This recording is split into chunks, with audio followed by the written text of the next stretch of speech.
Everyone, this is Sakina Ali और कैसे मजाबाटी आप सभी लोग। तो आज मैं लेकर आई हूँ आप लोग के लिए एक नया चैप्टर जो कि रहने वाला है हमारा हेरिडिटी एंड इवोल्यूशन। आप लोग को पता है इसमें से काफी सारी चीजें हमारी सीबीएसई ने डिलीट करवा दी एंड आज हम लोग इसको वन शॉट में पूरे चैप्टर को इंटायर चैप्टर को कंप्लीट करने वाले। तो चलिए मजाबाटी मैं आप लोग को इंटायर चैप्टर में बताने वाली हूँ कि कौन कौन सी चीजें बोर्ड्स की तरफ से बहुत ज्यादा इंपॉर्टेंट है, कौन कौन से टाइप के क्वेश्चन आप लोग के बोर्ड्स में पूछे जाते हैं और कौन सा टॉपिक बहुत ज्यादा इंपॉर्टेंट है। तो विदाउट वेस्टिंग आवर टाइम अपने वीडियो को स्टार्ट करते हैं। So let's begin.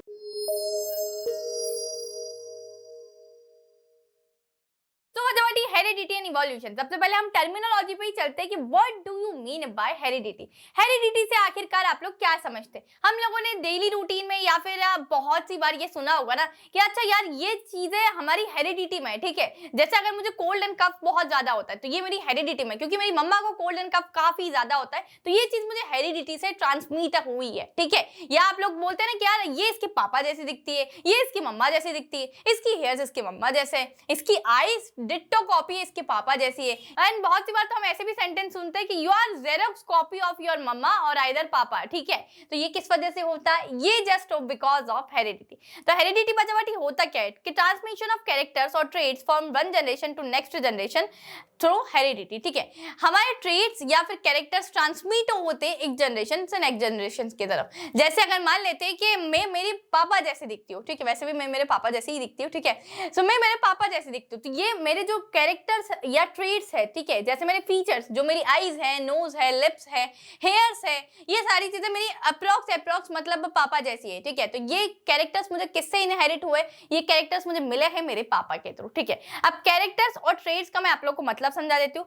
कैरेक्टर का मतलब क्या होता है? जैसे हाइट इज माय कैरेक्टर। अब हाइट टॉल भी हो सकती है एंड हाइट शॉर्ट भी हो सकती है। तो ट्रेड क्या हो गया? फीचर्स, ठीक है। कैरेक्टर तो पर्टिकुलर, जैसे eyes is my character, but traits क्या हो सकते हैं? आई कलर हमारा ब्लैक भी हो सकता है, ब्राउन भी हो सकता है, ग्रीन भी हो सकता है, ब्लू भी हो सकता है, ठीक है। तो आई होप ये समझ में आ गया होगा। अब बात करते हैं बच्चा वेरिएशन की। जैसे मैंने माना कि मैं मेरे पापा जैसे दिखती हूँ, मैंने अभी आप लोगों को बताया। अब ऐसा तो नहीं है कि मैं डिट्टो उनके जैसे दिखती हूँ, some things are similar to my father, but कुछ कुछ चीजें मेरी डिफरेंट भी है। जो चीजें डिफरेंट है मेरी, वो क्या होगी? मेरे में वेरिएशन है, ठीक है। अगर मैं मेरी हैबिट्स की बात करूँ तो मेरी हैबिट्स और मेरी लाइक डिसलाइक ये सभी चीजें मेरी मम्मा जैसी। तो ये कुछ वेरिएशन है जो कि मेरे पापा से नहीं सिमिलर है। जो चीजें सिमिलर नहीं होगी वो कुछ वेरिएशन होते हैं। जब किसी ऑफ स्प्रिंग में अपने पेरेंट्स से थोड़े बहुत भी डिसिमिलरिटी होती है उसको हम बोलते हैं वेरिएशन। तो तुम लोग बोल सकते हो डिफरेंसेस इन कैरेक्टर्स और traits between parents end of spring, तो इसको हम क्या बोलते हैं? वेरिएशन बोलते हैं। अब अच्छा बेटी, वेरिएशन टू टाइप्स की होती है, एक सोमेटिक वेरिएशन होती है और एक गैमेटिक वेरिएशन होती है। अब देखो, कुछ चीजें हमें बाय बर्थ मिलती है या फिर बाय हेरिडिटी हमारे अंदर वो चीजें ट्रांसफर होती है,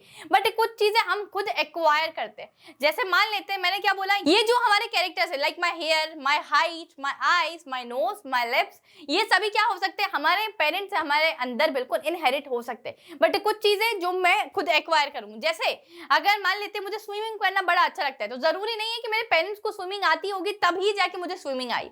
ये हैबिट्स मैं अपने आप से एक्वायर कर सकती हूँ। अब मान लेते हैं कोई स्मोक करता है, ड्रिंक करता है, तो इट डजंट मीन कि उसके पेरेंट्स उस तरीके के हैं, ठीक है। ये चीजें, ये हैबिट्स हम खुद बिल्कुल एक्वायर कर रहे हैं। अब मान लेते किसी बच्चे को, वो स्पोर्ट्स पर्सन है, ठीक है, उसको खेलना बड़ा अच्छा लगता है, नेशनल लेवल का प्लेयर है, तो जरूरी नहीं है उसके पेरेंट्स में से कोई ना कोई स्पोर्ट्स प्लेयर हो गई।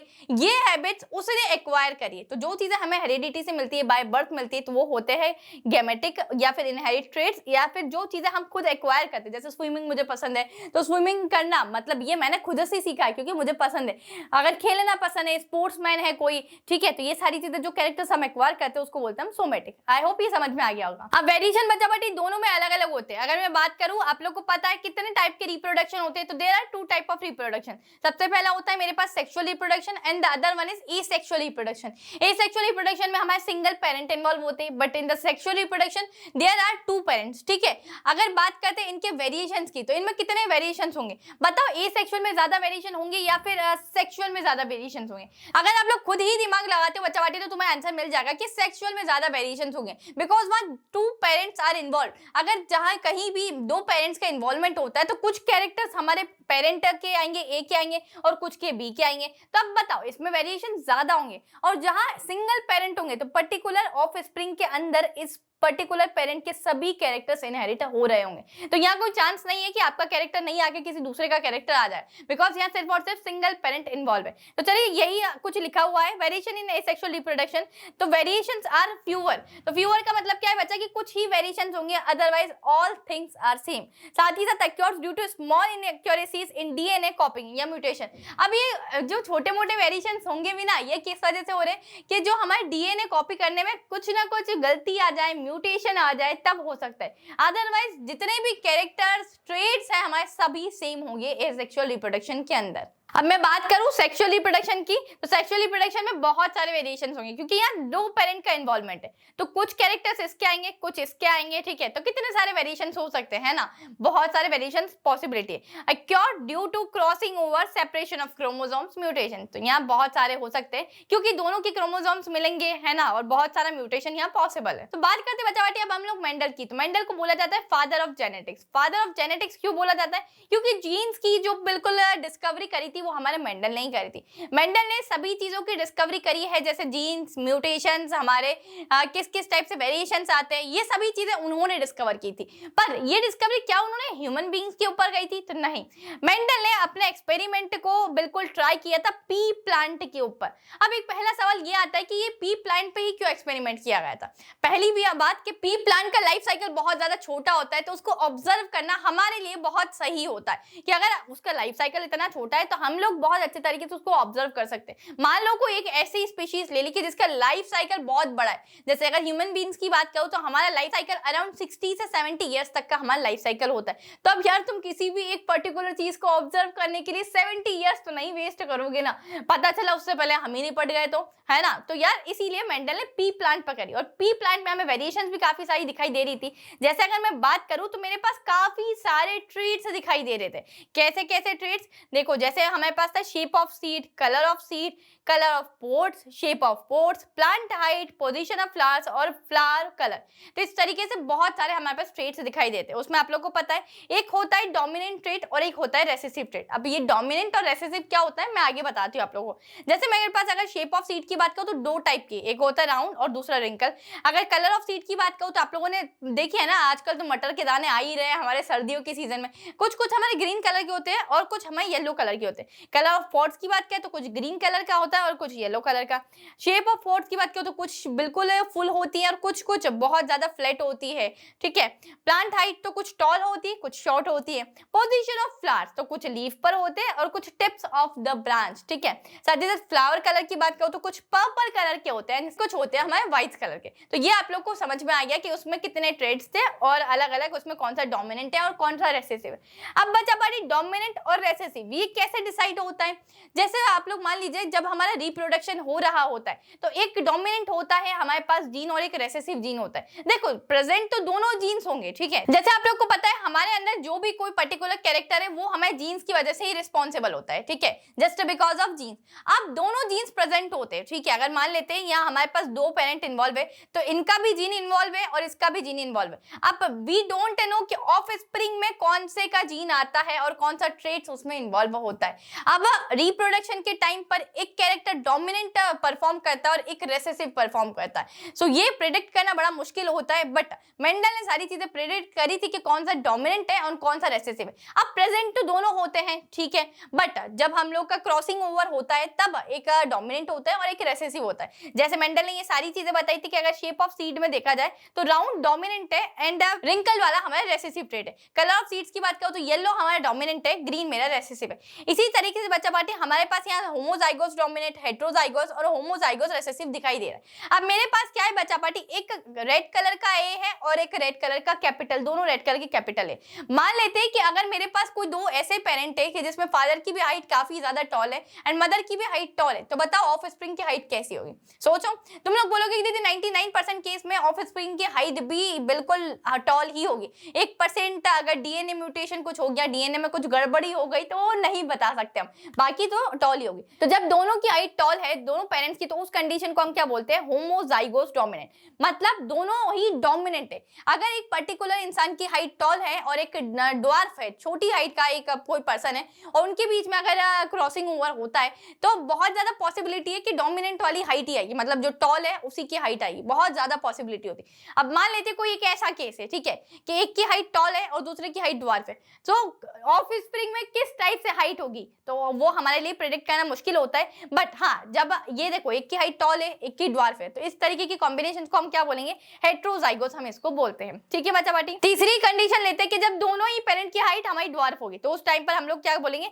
इस तरीके से लिखेंगे स्मॉल ए, ठीक है। अगर हाइट टॉल है तो हम लोग कैपिटल टी लिखते हैं, अगर हाइट ड्वार्फ है तो हम लोग स्मॉल टी लिखते हैं। इसी तरीके से हम लोग डोमिनेंट को शो करने के लिए कैपिटल लेटर लिखते हैं एंड रिसेसिव को शो करने के लिए स्मॉल लेटर लिखते हैं। नो मैटर टी लिख रहे, ए लिख रहे, कुछ भी, व्हाटएवर, ठीक है। तो यहाँ तुम लोग देख सकते हो जब हमारे पास दोनों ही ड्वार्फ होंगे तो हम उसको बोलेंगे होमोजाइगोस रिसेसिव। होमोजाइगोस का मतलब क्या है कि जो सेम होते हैं, ठीक है। हेट्रो मतलब डिफरेंट। चलिए अब जीन की बात करते हैं कि जीन क्या होता है। तो देखो, unit of a DNA on a chromosomes which govern the synthesis of one protein then control a specific trait of an organism. अब देखो डीएनए पूरा कंट्रोल क्या करता है, DNA is responsible for traits, ठीक है। डीएनए रिस्पांसिबल होता है कि हमारे अंदर ऑफस्प्रिंग के अंदर किस तरीके के कैरेक्टर्स होंगे, किस तरीके से ट्रेट्स होंगे, ठीक है। अब डीएनए का पूरा पोर्शन रिस्पांसिबल नहीं होता है बच्चा पार्टी। मान लेते ये पूरा इतना बड़ा डीएनए है, ठीक है, इसका इतना पोर्शन रिस्पांसिबल होता है अलग अलग पार्ट्स के लिए। जैसे बात करें कि ये हेयर कलर के लिए इतना सा पार्ट्स मेरा हेयर कलर के लिए रिस्पॉन्सिबल था कि मेरे हेयर्स का कलर कैसा होगा, आइदर ब्लैक होगा या फिर ब्राउन होगा। इतना सा हाँ बिल्कुल पोर्शन मेरा रिस्पॉन्सिबल था मेरी हाइट के लिए कि मेरी हाइट कैसी होगी, टॉल होगी या फिर ड्वार्फ होगी। इतना पोर्शन मेरा बिल्कुल रिस्पॉन्सिबल था किसी और चीज के लिए, बॉडी वेट के लिए या फिर आइस कलर के लिए, तो अलग अलग। तो वो जो पर्टिकुलर पार्ट होता है हमारे पूरे इंटायर डीएनए में, उसको हम बोलते हैं जीन, ठीक है। DNA is responsible for traits और फॉर कैरेक्टर्स, पर डीएनए में सिर्फ एक पर्टिकुलर पार्ट रिस्पॉन्सिबल होता है और उस पर्टिकुलर पार्ट को हम बोलते हैं जीन, ठीक है। आई होप समझ में आ गया होगा। तो जीन या फिर एलील्स हम दोनों को एक ही बोलते हैं। तो different form of a given allele, ठीक है। तो बच्चा अब बात करते हैं कि दीदी एलील क्या होता है। तो अगर तुम्हें कहीं जगह जीन की जगह एलील लिखा हुआ दिख जाए तो तुम लोग कंफ्यूज मत जाना, बोथ आर सेम, ठीक है। तो एलील भी वही होता है जो जीन होता है, ठीक है, कि पर्टिकुलर हमारे डीएनए का एक छोटा सा पार्ट जो रिस्पॉन्सिबल होता है, ठीक है, हमारे ट्रेट्स के लिए, कैरेक्टर्स के लिए, वही हमारा जीन होता है और वही एलील होता है। आगे बात करते हैं जीनोटाइप और फिनोटाइपिक रेशियो की। तो जीनोटाइप और फिनोटाइप होता क्या है, मान लेते हैं जो चीजें हमें दिख रही है, ठीक है, वो क्या होती है, फिनोटाइप। अगर मुझे तीनों प्लांट टॉल दिख रहा है, ठीक है, तो मैं क्या बोलूंगी, ये तीनों प्लांट टॉल है, ये मुझे दिख रहा है बाय फिजिकल, ठीक है, फिजिकल प्रॉपर्टीज जो हम देख सकते हैं बाय अपीयरेंस, तो उसको बोलते हैं फिनोटाइप। पर हमें नहीं पता ना उसके अंदर कौन से जीन्स इन्वॉल्व है। मान लो उसके अंदर एक कैपिटल टी होगा या स्मॉल टी होगा। कैपिटल टी मतलब एक कोई टॉल होगा पेरेंट और एक ड्वार्फ होगा। बट ऑफ स्प्रिंग कैसी दिखाई दे रही है, मुझे ऑफ स्प्रिंग दिखाई दे रही थी दीदी यहाँ कि वो कैपिटल टी थी, ठीक है। दूसरी ऑफ स्प्रिंग में मुझे कैपिटल टी दिखाई दे रही थी, तीसरी ऑफ स्प्रिंग में मुझे कैपिटल टी दिखाई दे रही थी। But we don't know the parents, ठीक है, उसके पीछे के कितने पेरेंट्स है। अगर हमें ये दिख रहा है तो मैंने फिनोटाइपिक रेशियो तो 3 बोल दिया, एंड जीनोटाइपिक रेशियो तो तुम देखो एक कैपिटल टी भी इन्वॉल्व है और एक स्मॉल टी भी यहाँ इन्वॉल्व। आगे आगे जैसे ही बढ़ेंगे हम लोग, आप लोग को चीजें समझ में आने लगेगी। नेक्स्ट टॉपिक बच्चा हम लोग को पढ़ना है मोनोहाइब्रिड। मोनोहाइब्रिड का मतलब क्या होता है। तो मेंडल ने अब क्या करवाया, एक कैरेक्टर को क्रॉस करवाए, दोनों के बीच में क्रॉस करवाए। अब मेंडल ने क्या करा, एक प्लांट टॉल लिया था और एक मेरे पास ड्वार्फ प्लांट लिया था, मतलब जिसकी हाइट छोटी थी। अब इन दोनों के बीच में क्रॉस करवाए और पता लगाने की कोशिश की कि मेरे पास जो रिजल्ट में कैसा प्लांट आता है, मेरे पास जो ऑफ स्प्रिंग होती है वो किस टाइप की ऑफ स्प्रिंग होती है। So the cross between two pea plants with one pair of contrasting characters is called monohybrid cross. And साथ ही साथ he took pure tall genotypic TT, जो अगर टॉल प्लांट है उसका हमने टीटी जेनोटिपिक लिया है, एंड प्योर ड्वार्फ प्लांट जिसका हमने लिया है small TT. Pea plant and cross pollinated them to obtain first generation और first filial generation. In this generation he obtained only tall plants. तो आप लोग देख सकते हैं कि जब मेंडल ने इस बार क्या करवाया था, एक टॉल प्लांट लिया था और एक ड्वार्फ प्लांट लिया था, तो मुझे कैसा मिला, रिजल्ट में मुझे सभी प्लांट्स टॉल मिले थे। ऐसा नहीं कि दोनों ही प्लांट्स टॉल थे, एक टॉल था और एक दूसरा ड्वार्फ था, बट स्टिल मुझे F1 जनरेशन में, अच्छा F1 क्यों बोला है, क्योंकि ये फर्स्ट जनरेशन पहला एक्सपेरिमेंट है, तो F1 जनरेशन बोला है। अब मेंडल को क्या मिले, सभी प्लांट्स टॉल मिले थे। अब मेंडल ने डिसाइड किया कि एक बार और मैं क्रॉस करवा के देखता हूँ। जब मुझे F1 जनरेशन का जो रिजल्ट मिला है, जो ऑफ स्प्रिंग मुझे F1 जनरेशन में मिली है, उनके बीच में मैं अब एक क्रॉस करवा कर देखता जाऊं तो मुझे क्या मिल जाएगी, F2 जनरेशन मिल जाएगी। तो चलिए पहले देखते हैं F1 जनरेशन में हमें क्या मिल रहा होता है। अब बजवाटी मेंडल ने दोनों एक्सपेरिमेंट किए थे, एक तो हाइट के ऊपर भी किया था और दूसरा हमारे सीड के ऊपर भी किया था। सीड के ऊपर क्या किया था कि उन्होंने एक राउंड येलो सीड लिया था और दूसरा लिया था रिंकल्ड ग्रीन। जब उन्होंने इन दोनों का मैटिंग करवाई थी या क्रॉस करवाया था इनके बीच में, तो उन्हें पता चला कि उनके पास जितना रिजल्टेंट था या फिर उनके पास जो ऑफ स्प्रिंग थी वो सभी round yellow round yellow round yellow round yellow colour का था। चलिए देखते हैं अब हमारे पास F2 जनरेशन में क्या मिलता है। तो F1 जनरेशन में मुझे जितने भी प्लांट्स मिले वो सभी क्या थे, हमारे टॉल प्लांट्स थे। F2 जनरेशन पे चलते हैं जो कि हमारे डाई हाइब्रिड। डाई हाइब्रिड से समझ में आता है कि यहाँ मेंडल ने दो किसी प्लांट्स के बीच में एंड उनके दो कैरेक्टर्स को क्रॉस करवाएंगे। मोनो हाइब्रिड का मतलब वन किसी कैरेक्टर के बीच में उन्होंने करवाया था, डाई हाइब्रिड का मतलब दो कैरेक्टर्स के बीच में क्रॉस होगा। So cross between two plants having two pairs of contrasting characters is called dihybrid cross. He cross breed pea plant bearing round yellow seeds with the plants bearing wrinkled and green seeds. In the F1 generation, he obtained all the round and yellow seeds. It remains round and yellow traits of seeds are dominant features, while wrinkled and green are recessive.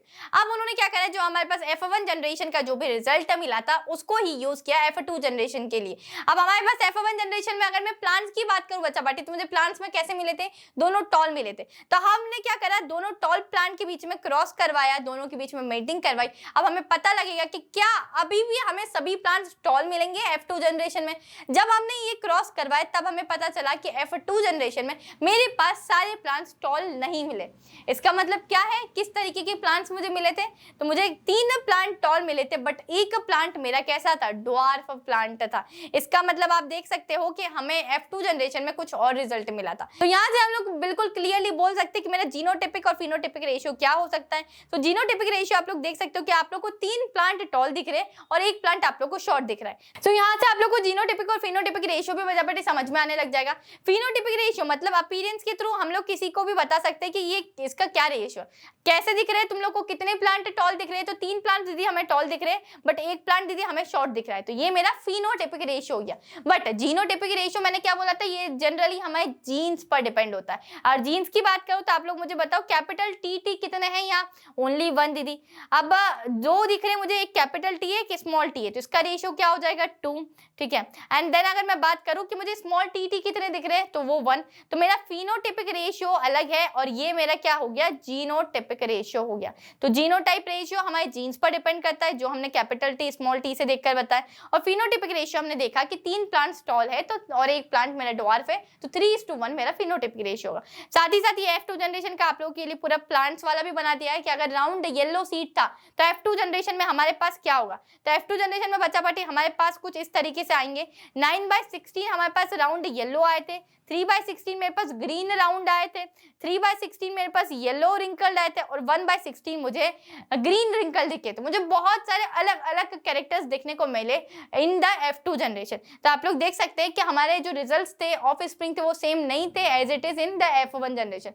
जैसे जैसे अगर हम लोग अलग अलग trades के बीच में combination करते जाएंगे अलग अलग हमें रिजल्ट मिलता जाएगा। अब बात करते बच्चा बाटी हमें इनमें एक चीज और पढ़नी होती है कि जैसे मैंने मान लो मेरे पास कोई 2 फ्लावर है, एक फ्लावर मेरे पास व्हाइट कलर का है, दूसरा फ्लावर मेरे पास रेड कलर का है। अब दोनों फ्लावर में अगर मैं क्रॉस करवाती हूँ तो मेरे पास क्या क्या पॉसिबिलिटी, या तो वो फ्लावर व्हाइट कलर का आएगा या फिर वो फ्लावर रेड कलर का आएगा, ठीक है। बट जब मेरे क्रॉस करवा के देखा तो हमें एक नई चीज देखने को मिली, ना तो वो फ्लावर रेड कलर का था और ना ही वो व्हाइट कलर का था, वो था हमारे पास कुछ अलग पिंक कलर सा। मतलब अगर इस तरीके का कभी कोई कॉम्बिनेशन हो जाए जब पेरेंट से कोई भी चीज मिलती जुलती ना हो, बिल्कुल ही डिफरेंट हो हमारे ऑफ स्प्रिंग पेरेंट से, तो उसको बोलते हैं हम इनकम्प्लीट डोमिनेंस। और अगर मान लेते कभी कोई एक ऐसी सिचुएशन हो कि जिसमें रेड कलर का फ्लावर था व्हाइट कलर का फ्लावर था, इन दोनों के बीच में मैंने जब क्रॉस करवाया तब मुझे जो ऑफ स्प्रिंग मिली उसके बीच में दोनों कलर्स थे। दीदी ये कैसे पॉसिबल है, ऐसे पॉसिबल है कि उनके बीच में रेड कलर भी हमें दिखाई दे रहा था और व्हाइट कलर भी दिखाई दे रहा था। तब जब कोई ऐसी स्पीशीज ऐसी ऑफ स्प्रिंग जो दोनों के कैरेक्टर्स लेकर बिल्कुल बर्थ ले या इनहेरिट हो, जिसमें दोनों के कैरेक्टर्स, ठीक है, दोनों पेरेंट्स के कैरेक्टर इनहेरिट हो, तो उसको बोलते हैं हम कोडोमिनेंस। तो आप लोग को इनकम्प्लीट डोमिनेंस एंड कोडोमिनेंस अच्छे तरीके से याद रखना है। बात करते हैं how do these traits get express. अब ये ट्रेड्स होते हैं ना, तो ये कैसे एक्सप्रेस होते हैं, हम लोग इस चीजों पर बात करते हैं। तो बच्चा जितने भी ट्रेड्स हमारे ऑफ स्प्रिंग के अंदर होते हैं, ये कैसे पता लगता है कि कौन सा ट्रेट हमारे पेरेंट से ऑफ स्प्रिंग तक के अंदर आएगा? सो ये डिसाइड करने वाला सिर्फ और सिर्फ हमारा सेल्यूलर डीएनए होता है। सेल्यूलर डीएनए के पास सभी टाइप की इंफॉर्मेशन होती है कि कौन सा ट्रेट कैसा है और कौन सा ट्रेट हमारे ऑफ स्प्रिंग के अंदर ट्रांसफर होना है। A section of DNA that provides information for one a protein is called a gene. तो मैंने आप लोग को बोला था कि पर्टिकुलर पूरे डीएनए में से छोटी छोटी इंफॉर्मेशन उनके पास होती है, पर्टिकुलर छोटे छोटे पोर्शन में से, उनको बोलते हैं हम जीन।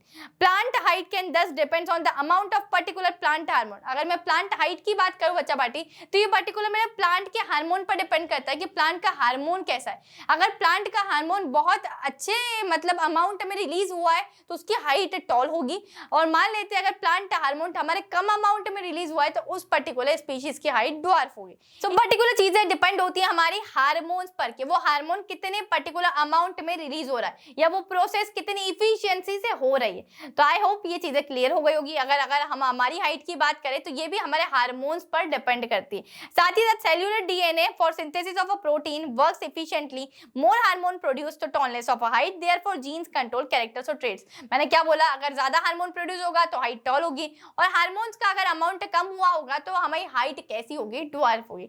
तो चलिए ये चीज समझ में आ गई है। चलिए बच्चा बेटी अब हम लोग नेक्स्ट टॉपिक के ऊपर चलते हैं जो कि हमारा सेक्स डिटर्मिनेशन। हम लोग कैसे प्रिडिक्ट करते हैं कि जो भी हमारा ऑफ स्प्रिंग होगा वो क्या होगा, चाहे वो बॉय होगा गर्ल होगा, पर कैसे प्रिडिक्ट करते हैं? तो वो पूरा की पूरा खेल हमारा होता है क्रोमोसोम्स का। आप लोगों को पता होगा हमारी बॉडी के अंदर टोटल नंबर ऑफ 23 क्रोमोसोम्स होते हैं। कितने होते हैं? 23। उसमें से 22 तो हमारे क्रोमोसोम्स के पेयर ही होते हैं, और जो लास्ट होता है ना उसको हम बोलते हैं ऑटोसोम। अब उस ऑटोसोम में हमारे मेंस के पास या फिर बोला जाए कि फादर के पास किस टाइप के ऑटोसोम का पेयर होता है एक एक्स होता है और एक वाई होता है। और अगर मैं मदर की बात करूं तो उसके पास दोनों एक्स एक्स पेयर का क्रोमोसोम्स प्रेजेंट होता है। तो बच्चा बेटी जब हमारा रिप्रोडक्शन होता है उस टाइम पर ये कौन सा पेयर होता है उस पर रिस्पॉन्सिबल होता है कि हमारा पर्टिकुलर जो भी ऑफ स्प्रिंग या स्पीशीज वो बॉय होगा या फिर गर्ल होगा। अगर रिप्रोडक्शन के टाइम पर हमारे पास एक इसका मतलब जो फादर का क्रोमोसोम होता है वो एक्स होता है, और दूसरा मेरे पास अगर एक्स होता है तब मेरे पास बेबी गर्ल बॉर्न होती है। दोनों जब एक्स एक्स होते हैं तब मेरे पास बेबी गर्ल होती है। अब देखो मदर के पास तो दोनों ही एक्स है, बट फादर के पास एक एक्स भी है और एक वाई भी है। जब मदर का एक एक्स आता है और अगर फादर का वाई आ जाता है उस टाइम पर हमारे पास कैसा ऑफ स्प्रिंग होगा, बेबी बॉय बॉर्न हो रहा होगा। तो ये मदर पर डिपेंड नहीं करता है, अगर बोला जाए इन शॉर्ट में तो ये फादर के क्रोमोसोम्स पर डिपेंड करता है कि हमारा जो नेक्स्ट ऑफ स्प्रिंग क्या होगा, गर्ल होगा या बॉय होगा। बट ये फादर के अंडर कंट्रोल नहीं होता है कि वो कंट्रोल कर सके कि इस टाइम पर मुझे कौन सा रिलीज करना है, ठीक है। तो ये सारी चीजें यार ऑटोमेटिक ही होती है, इट्स वेरी वेरी नेचुरल। हम प्रिडिक्ट नहीं कर सकते। 50-50% चांस दोनों के होते हैं कि कब एक्स प्रोड्यूस हो जाए या फिर कब वाई हमारा प्रोड्यूस हो जाए। मदर के पास तो दोनों एक्स और एक्स है, अगर फादर के पास एक्स होता है तो गर्ल होती है, एंड अगर फादर का वाई होता है और मदर का एक्स होता है तो हमारे पास बॉय होता है। तो आप लोग देख सकते हैं हमारा ये चारों केसेस, तो जब एक्स एक्स होता है तो गर्ल, और जब एक्स और वाई होता है तो बॉय होता है। तो that's all for today's video बच्चा बाटी। आई होप आप लोगों को ये वन शॉट वीडियो बहुत ही ज्यादा अच्छा लगा होगा, एंड अगर अच्छा लगा है तो अपने दोस्तों के साथ जरूर शेयर करिएगा। लाइक शेयर सब्सक्राइब तो आप सभी लोगों का बनता है, ठीक है। इसी तरीके से बच्चा बाटी मैं नेक्स्ट वन शॉट आप लोगों के लिए इसी चैनल पर लाती रहूंगी। सो कमेंट करके जाइएगा अपनी प्यारी सी दीदी के लिए, प्यारा सा कमेंट तो बनता है। Till then keep learning and this is your educator Sakina Ali signing of.